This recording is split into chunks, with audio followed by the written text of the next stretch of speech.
Welcome, everybody, to the All Things Human Risk Management podcast. I am your host today, Eliot Baker, and with me is Maxime Cartier, our head of human risk. How's it going, Maxime?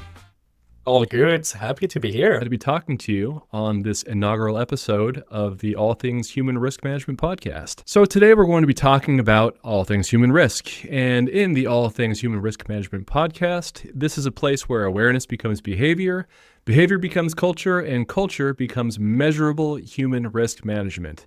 So we're going to start from the 101 and what that means. And I really cannot think of a better person to answer that question than you, Maxime. For those of you who don't know, Maxime is a former director of security awareness programs. He is the head of our human risks program here at Hoxhunt. He has really been at the vanguard of that transition in the industry from awareness to something more, where it became more than the traditional compliance-based programmatic approach. Maxime, I'm going to turn this over to you now. Maybe you could just begin by telling us, what is security awareness? And how is that, or how can that be different than what we call security behavior change? So what we typically call security awareness is the practice of telling people about security, right? Making them aware about the risks and about the best practices when it comes to security. We know that there's a huge amount of breaches of incidents that involve the human element. If you look at the Verizon Data Breach Investigation report that is published every year, it's a majority of attacks. From year to year, it's 70, 80%, 85%. But no matter the exact number, the majority of breaches involve a human element. We're talking about social engineering, we're talking about passwords that are being reused or too simple. We're talking about accidents and mistakes in how people manage information.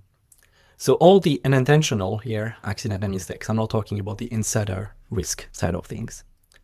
And so what typically our industry has been doing is security awareness, meaning we're going to tell people about this and try to teach them about what are the risks and the best practices to stay protected against social engineering and all those things. And that has translated into, security learnings or in-person training or phishing simulations, security champions programs, all those type of interventions that we know today. I think this has existed for quite many years now. We've done security awareness for a long time, but what we've seen is that it doesn't work, or it has at least a limited impact. It doesn't work enough, and we need to do more than what we call traditional security awareness. And that educational approach, what was that made for? What was that geared for? Why was there an educational awareness first approach originally? First, maybe because if you start back a decade or more ago, people might not have known about security. They didn't know what a virus is or what social engineering or phishing is. All those things were new to most people. So there was a time for training, for education, where you need to give some key concepts to people about, again, what the risk is and what they should do, what are the best practices to stay protected. So I think it stemmed from that. We really wanted people to be aware of something that they weren't aware of. But I would say that now, in 2025, most people are aware about the threats. Most people know that cybersecurity is important. So that's why we've been starting to look beyond that. And if people are already aware, what do we need to do? Very good points. Because security awareness is not new. It's been going back since, 2001 or whenever the first rush of security awareness training software platforms came out there. And you think about the threat landscape back then, it just seems quaint compared to now. I mean, that's back then there actually were actual threat actors who were just like people in basements, doing it just for fun, as opposed to what we know now is a multi-billion, if not trillion-dollar cybercrime organized criminal underground operation. It was a different time, and also part of that time. So maybe tell me a little bit about compliance. So why is security awareness important for compliance? Yeah, so as I said, the first reason why security awareness came up to be is that there was really a lack of knowledge maybe at the time. Security experts said, we know about this, but the rest of the organization doesn't know about it. We need to teach them. The second reason is the one that you just mentioned, compliance. Frameworks, regulations about cybersecurity all added the requirement that we must train our workforce to security, whether it's once a year or regularly or about all the workforce or some specific audiences in the organization. That's a common requirement nowadays. Whatever framework you look at, whatever regulation, you will find this requirement, and it's been there for also quite a long time. And I think that's the second reason why all these programs came to be, of creating those training modules, those e-learnings to teach people about it. Also, so that organization could check the box and said, yes, we're compliant. We've done that activity for our workforce. And as a security awareness practitioner, you check that box, correct? Yeah, I had to. It's not my favorite activity, and I will explain why, I'm sure, a bit later in this podcast. But if you want to be in business, right, you need to check the box. You need to be compliant, especially in heavily regulated industries. If you're working in banks or insurances or in healthcare, there are a lot of regulations that the only way for you to be able to be in business is to check the box. Absolutely. You need to work with other people. They need to see your compliance. If you get a breach, something happens, you want to make sure that you at least check that box so you don't get too bad of a penalty financially from the regulatory board. So compliance is certainly important. But I want to talk about with you that transition from awareness to behavior change, because I happen to have heard your stories before, and I've always been fascinated by them because you were doing things at a time when not everybody was doing this. So what is that difference between awareness and now behavior change? So I think what a lot of people started to notice a few years ago is that security awareness alone, doing an e-learning, doing an in-person training, does not actually change behavior, or really to the margin, right? We have done all those trainings, more or less good, right? But we've done tons of them. And despite that, the percentage of breaches that involve the human element is not changing, is not decreasing. So that means that education, knowledge is not enough. It's not because you know about something that you're going to change your habits. And for example, a common example that I give is that I know that broccoli is healthy. I know it's like a superfood. We're supposed to eat broccoli if we want to be in good health and live for a very long time. Do I eat broccoli? Well, not really. I know it's good for me, but I don't like it. So knowledge is not enough. It's not because you know something that you will start a habit, right? And that's where behavior change programs come in. Okay. And so when you put that into practice, you have the awareness program where you're testing, you're quizzing people on some kind of information that you gave them, and then they tell you if they understood that information. And then what does that look like on a behavior program? What are the differences? Well, so it's really about starting to measure different aspects of security. So instead of just checking the compliance checkbox or engagements towards security, because that's also something that is commonly measured, how many people have joined the event or watched the video that we shared. We need to look at metrics around actually behavior, right? We can still measure knowledge. We should still measure knowledge. We should still measure engagement. But can we also measure behaviors? And can we also measure attitudes around security? So those are kind of the main elements I would measure in a program nowadays. The knowledge, so the awareness, strictly speaking, the behaviors, the attitudes, and possibly the engagement to know what is going well and what people enjoy. Yeah. So that would be the starting point. Those 4 categories of metrics that you can measure to go beyond awareness. Okay. Well, how about a functional example of each category? So the awareness, what's an awareness measurement? So an awareness measurement is what I called knowledge also. So it's an answer to a quiz. Do people know the right thing or not? So you can quiz them. test them, see, do they answer the right question in the quiz?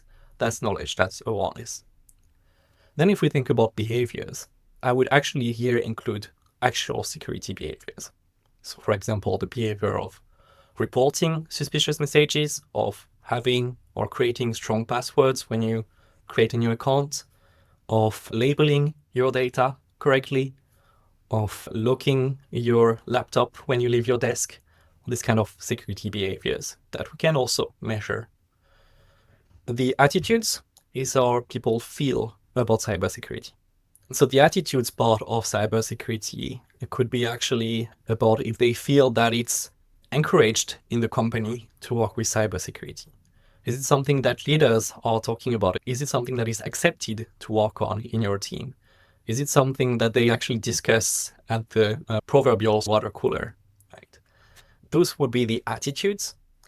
And finally, the engagement is the number of views, of comments, of people participating in an event, or all those kind of things that show that people have engaged with the content. It's funny how they can all come together. I'll just sharing one anecdote that you certainly know about here at Hoxhunt is that whenever somebody leaves their computer unlocked and they go up to do whatever, go to the bathroom, grab a Coke from the refrigerator, if someone else sees that they have left their computer unlocked, they hack them. And they say on the Slack board, just got hacked by Bob. And it's all in good fun. It's all lighthearted. It's a good time. But boy, I never leave my computer unlocked ever. Or if I do, it's going to be once in a blue moon and have to be in a heck of a rush. I'm originally from France, and there in my first job, actually in my first company, was something similar, but except that posting, hacked by X or Y on the Slack channel, we would actually send an email to the full team saying that we would bring the French pastries, the pain au chocolat, the chocolat. Oh, that's great. Everyone in the office the next day. Very French. Oh, that's great. My favorite things about France is those croissants with the chocolate inside. They're amazing. But yeah, it's true. You can really make security this kind of like full, it brings the whole company together if it's done in a nice, lighthearted, fun way, which we'll ultimately talk about whether it's this podcast or another one. But I think those are both just great examples. And I do think that maybe we should introduce the concept of finished pastries or something else here that goes with the getting hacked experience.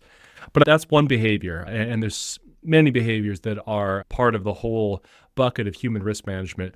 What is the riskiest one? You mentioned earlier the Verizon data breach incidents report, DBIR, and some of the stats that are associated with that and the human element, and how commonly the human element is either the originator or associated with the data breach.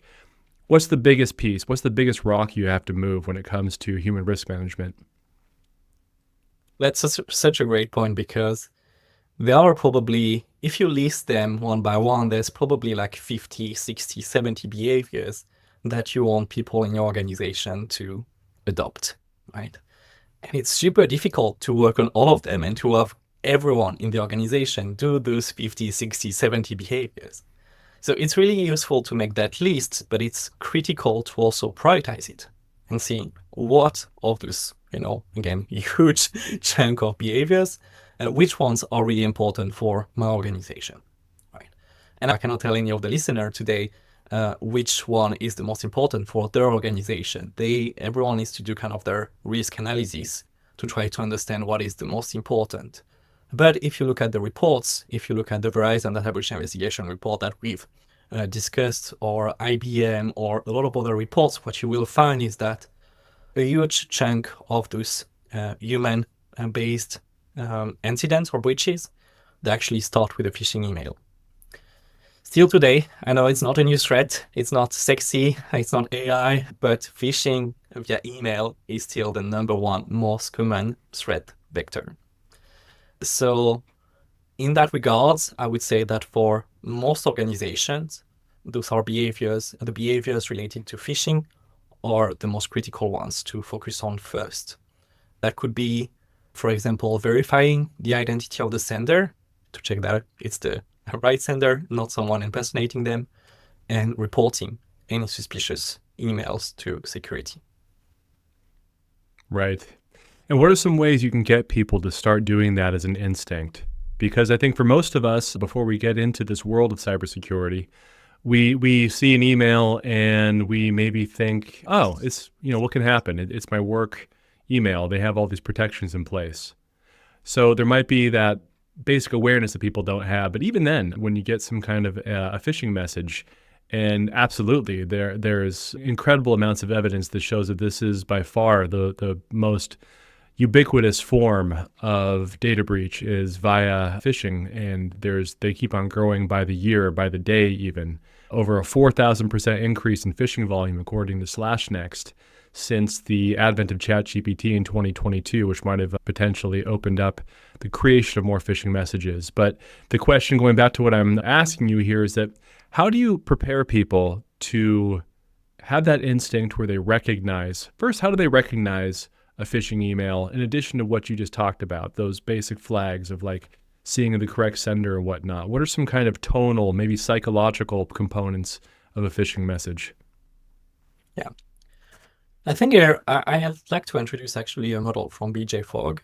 He's a Stanford researcher, and he made a model that is called BMAP. Behavior happens when three elements come together at the same time: motivation, ability, and prompt. So in order to create a new behavior or to influence a behavior, we need those three elements. We need to create motivation. That's maybe the most instinctive thing that we all try to do when we try to influence someone. We want to motivate them and tell them, yeah, do it, it's going to be great. Tell them about all the great things that are going to happen if they do it and all the bad things that are going to happen if they don't do it. So motivation is an important element, but it's not the only one. We also need to create ability. That can be training, but that can be also, most interestingly perhaps, simplifying the action, making it as easy as possible for people to take that action.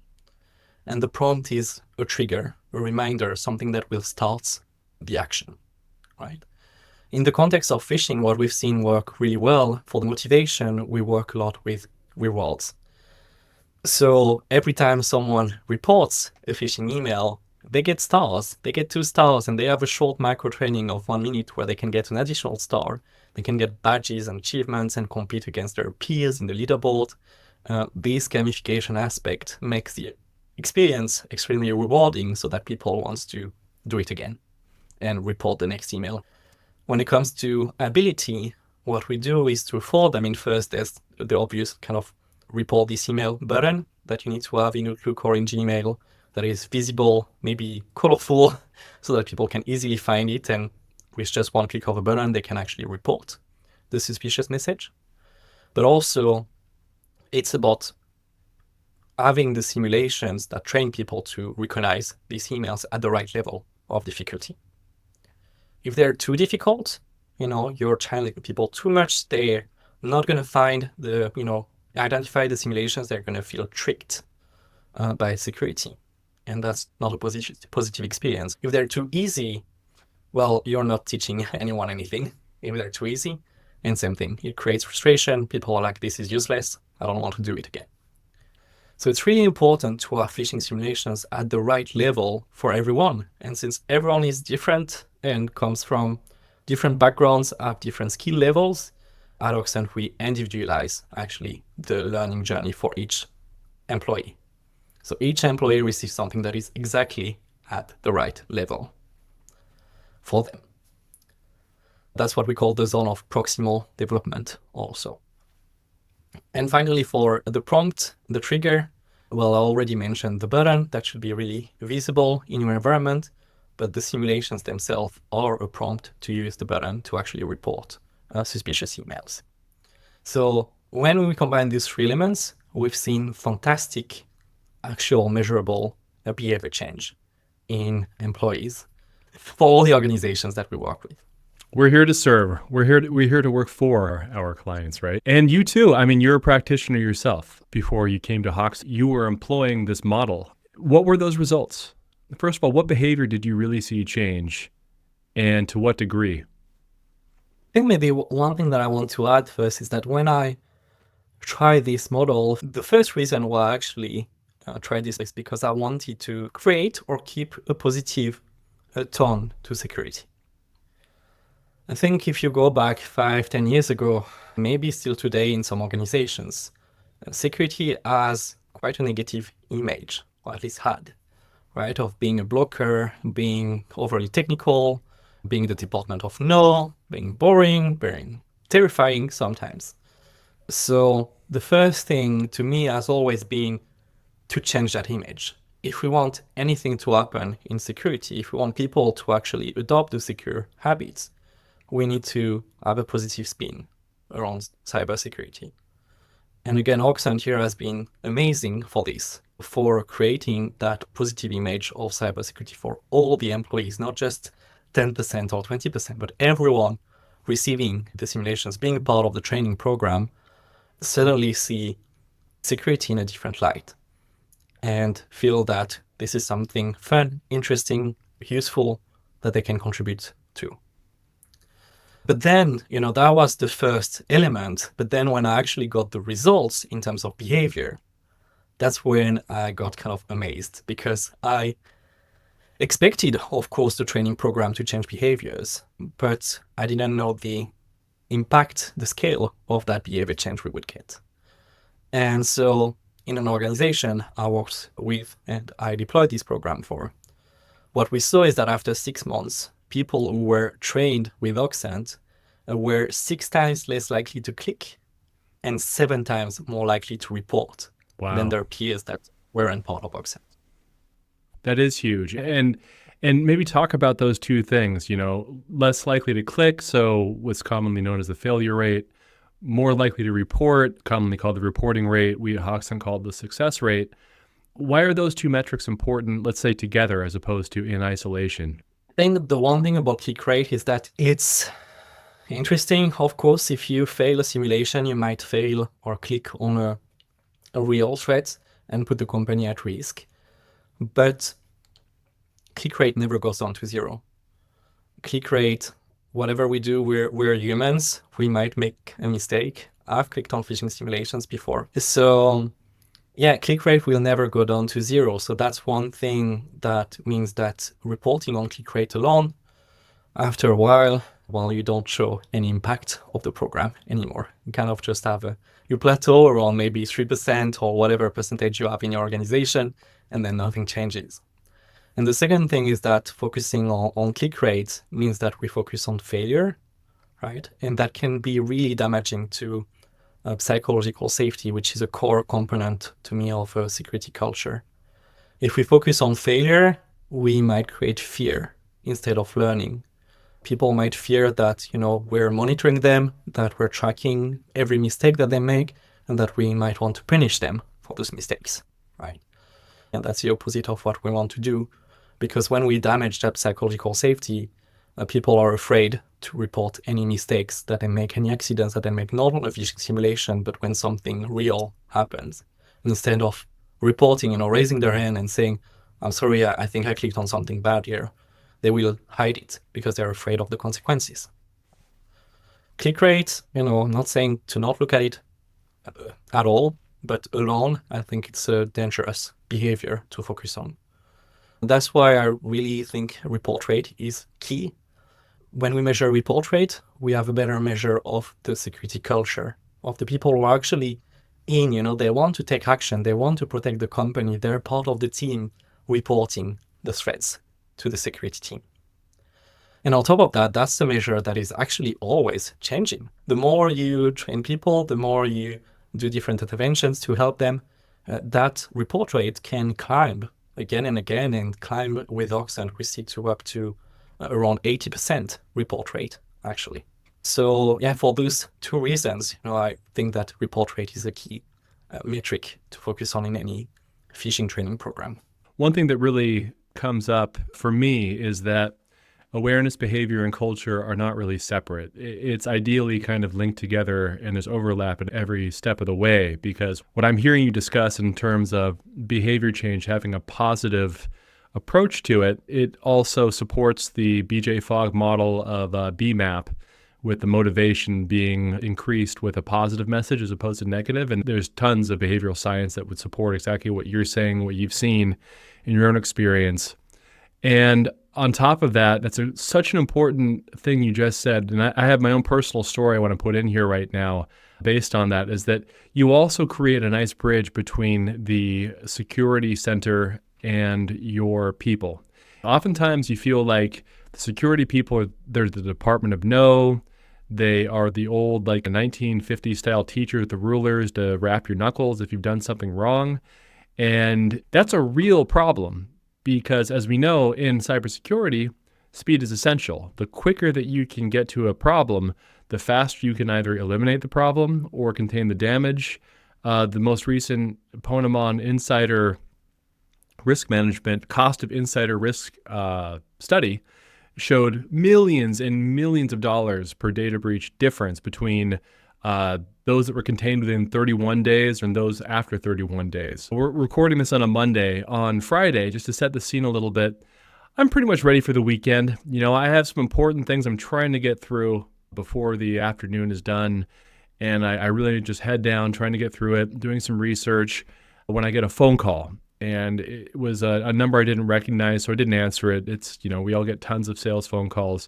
And right after that, I got a Slack message and an email from our head of IT and security saying, "What do you know about this website, rednosehorse or something like that.com?"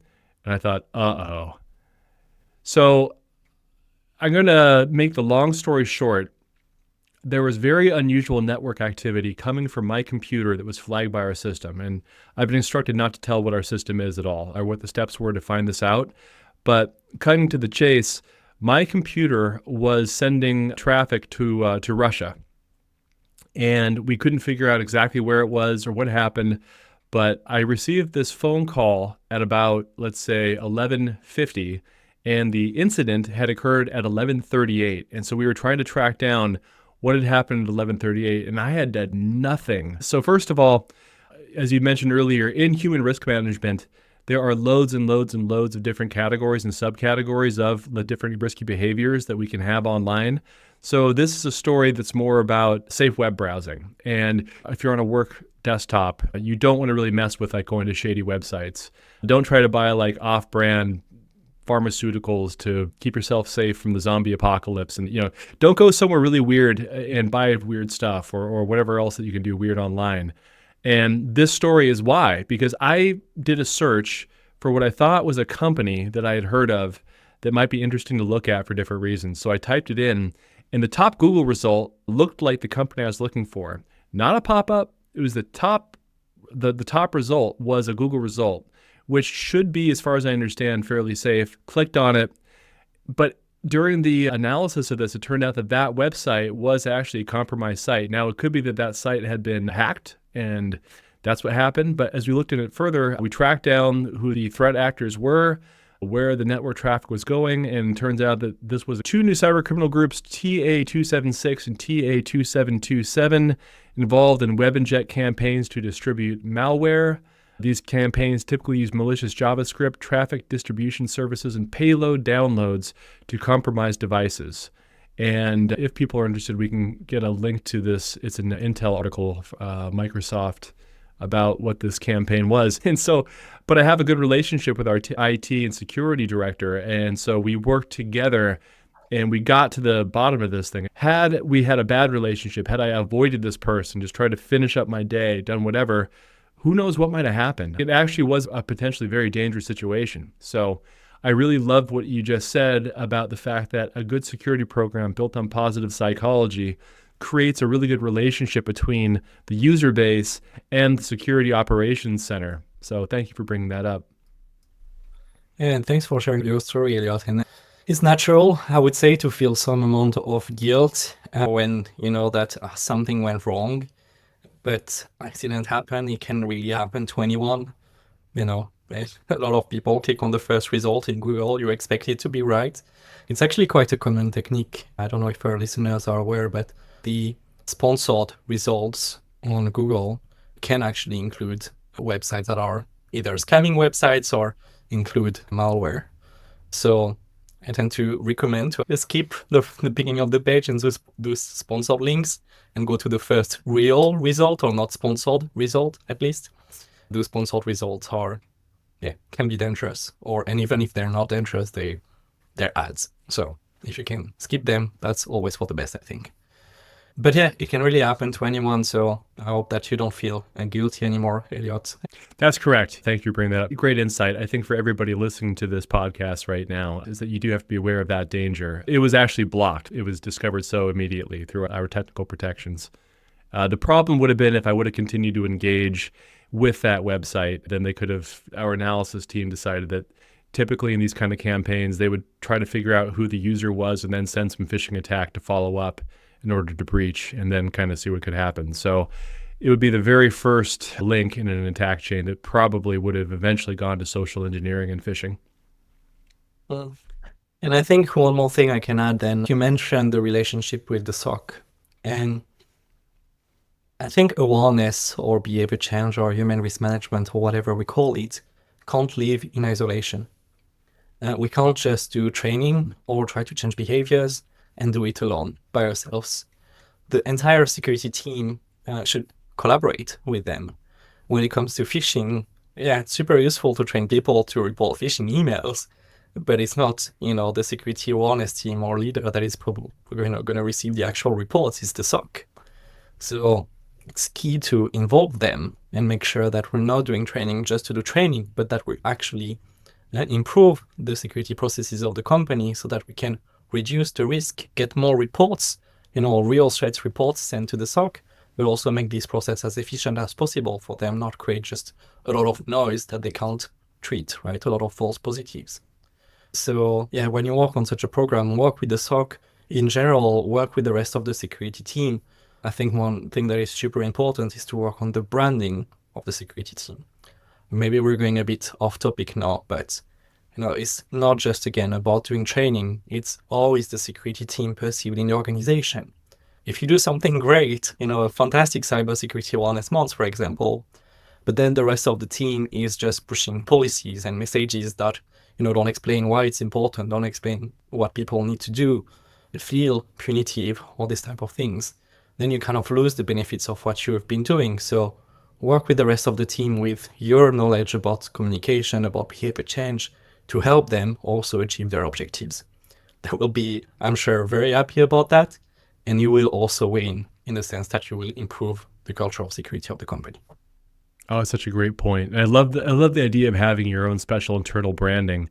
I spoke with one security awareness director at a company, and they're not a Hoxhunt user, but I was just really fascinated by their approach. It was Lloyd's of London, and very, very sensitive data they're protecting. So they really invested hard in security awareness.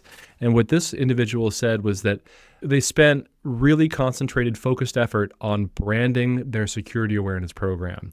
They made it fun. They gave out sweatshirts to people who were participating well from across the user base. They transformed the way that people thought about security. And I think that is so important because it's kind of like what happened maybe 20, 25 years ago with HR departments, where they used to be kind of like the people who were there to get you in trouble or to, make life difficult for you.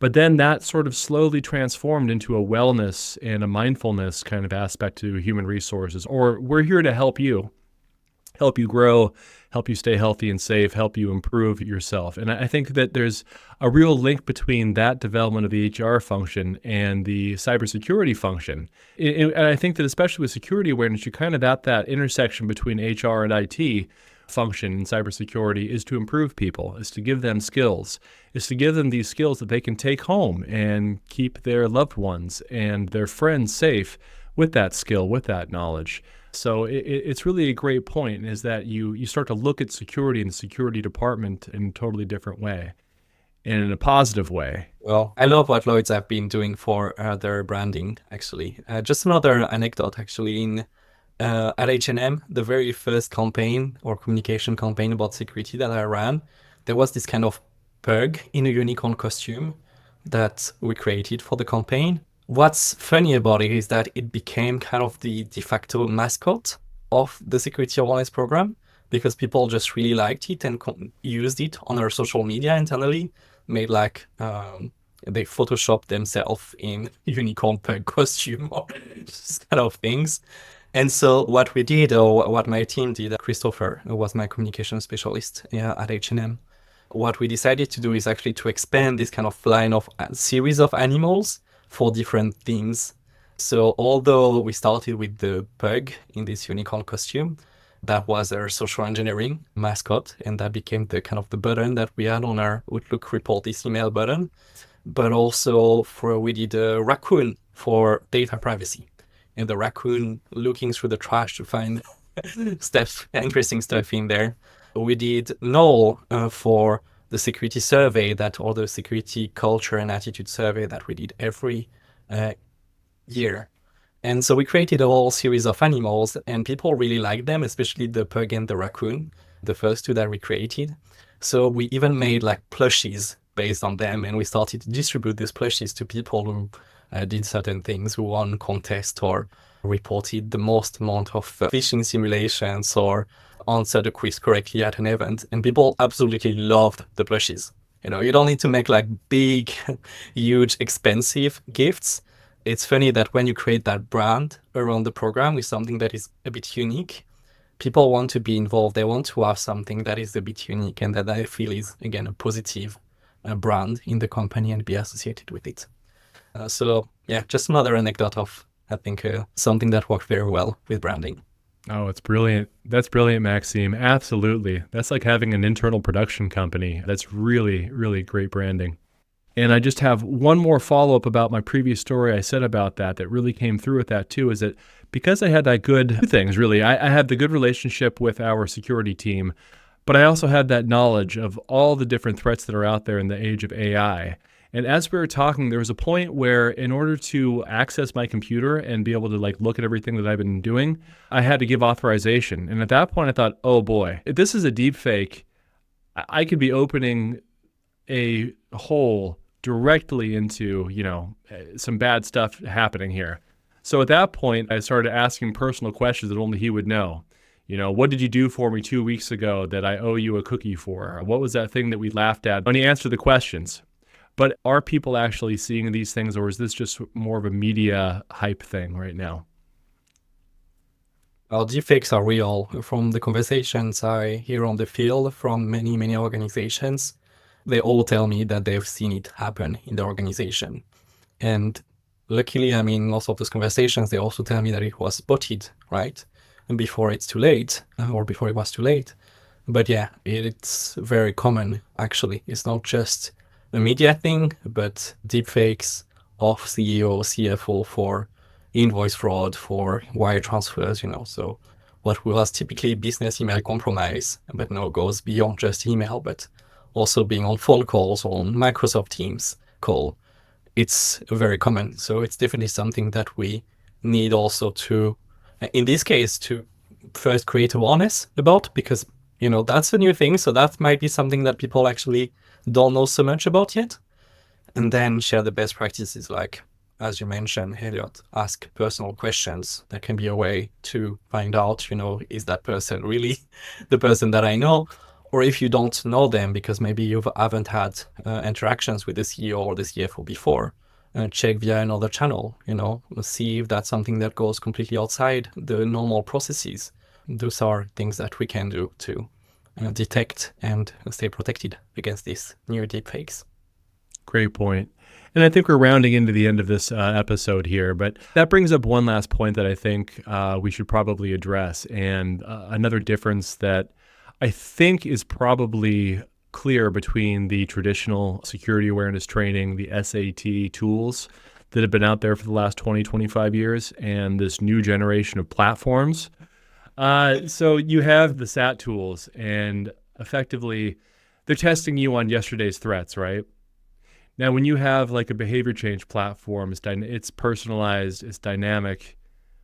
How do you what does a platform today, in order to be really effective against a threat landscape constantly changing and getting more sophisticated, how does your program have to look? What does it have to do to keep pace with that landscape? So of course, you need to stay aware first of what are those new threats and include them in your training program, right? We cannot just train people about what was real 10 years ago. What was real 10 years ago might be actually very low risk today. An example is USB drives might be important in some environments, maybe in a warehouse, in a store, but in most environments, it's not really a big deal anymore. But that was a big deal 10 years ago. So stay aware, look at the external reports, and talk to your SOC to try to understand what are the incidents that we actually see happening in the organization. The next thing is having training at the right level of difficulty. I think that's also really important here. You might not want to teach everyone about the most advanced attacks right away. You need to start with the basis, right? And build on that basis. So that's another element of a program. Understand the skills of your audience, build a basis of skills for everyone, and then maybe for certain groups, there are specific behaviors that they need to know, specific type of attacks that they need to be aware of. And it's just for this audience that we want to train them about. It's not for everyone. You don't want to train, again, everyone maybe about USB drives, but only people in the warehouses. You don't want BEC is maybe more targeted to the finance and accounting teams and not so much to someone working in sales. So look at those things, of course, and include the new attacks. Make sure you include them for the right people. Great point. Yeah, having your training, being able to target your training to the right people, so you're sending them the right simulations, the right awareness modules at the right time to the right people. That's incredibly important. And I think the last thing that I would add on to that is targeting your training to the threat landscape too, and making sure you have a platform that can actually take in the latest threat intelligence and transform those threats that are being reported into learning opportunities. And that's one of the things that I found really phenomenal about the Hoxhunt platform and the training that we offer people, to the point where I think you were involved in this program, but we had seen a big spike in QR phishing. And that became, I think, a 500,000 user simulation campaign. But it was right as this real thing was happening in the field. And some people were really kind of freaked out because they said, we literally got a Hoxhunt phishing simulation on this QR campaign a day or even an hour before the real campaigns came in.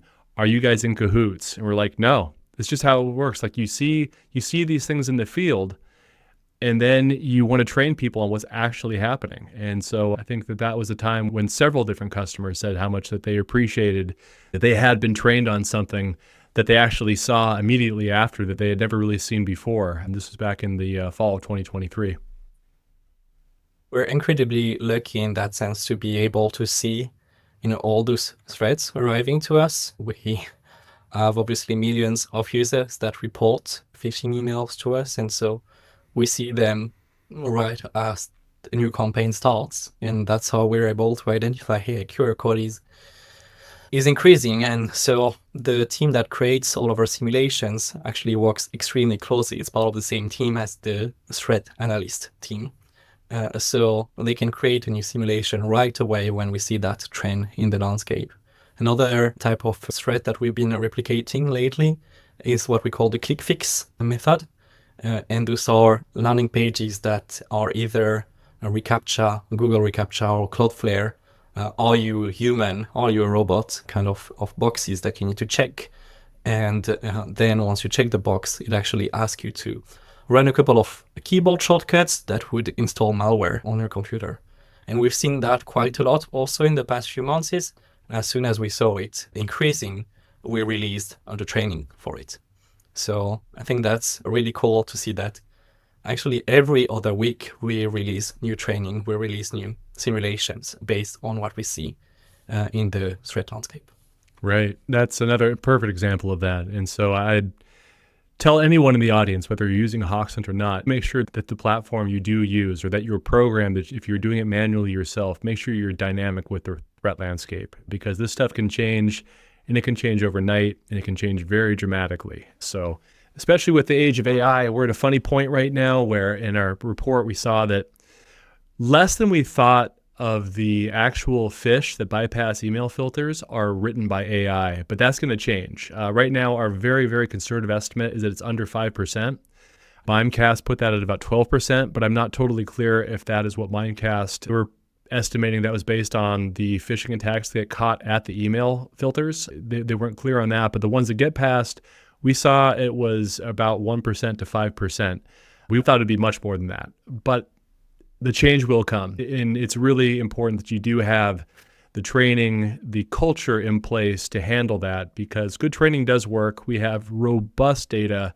We have experiment after experiment that has proven that a trained mind will pick up even a sophisticated attack because of these different alarms that go off, from the tone of it, from the basic just sort of suspiciousness of the whole thing. So make sure you're staying at the edge of the threat landscape at all times.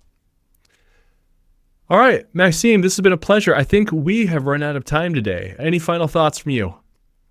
Any final thoughts? Whether you talk about security awareness or behavior or culture change or human risk management, those things are interesting. What's important, again, is to be able to basically, in the end, show your impact.